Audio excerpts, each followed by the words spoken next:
നരകത്തിലെ ഏറ്റവും ചെറിയ ശിക്ഷ, നരകത്തിലേക്ക് കടന്നാലുടനെ അവന്റെ കാലിലേക്ക് ഒരു ചെരുപ്പിട്ട് തരുകയാണ്, ചെരുപ്പിടുകയാണ്.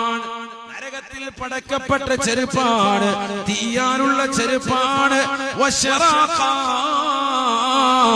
രണ്ട് വള്ളികളുണ്ടതിനെന്ന് ഹബീബായ റസൂലുള്ളാഹി.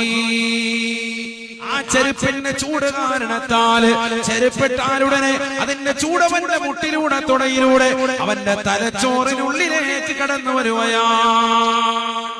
തലച്ചോറിലേക്ക് ആ ചൂടങ്ങോട്ട് അല്ലാഹു കാക്കട്ടെ. يغلي منها دماغه كما يغلي المرجل. ആ ചൂട് നിമിത്തമായി അവന്റെ തലച്ചോറ് തിളച്ചു വന്നുമേ എന്ന് ഹബീബുനാ ശഫീഉനാ റസൂലുള്ളാഹി. അഊദു ബില്ലാഹി, അല്ലാഹു ആക്കട്ടെ.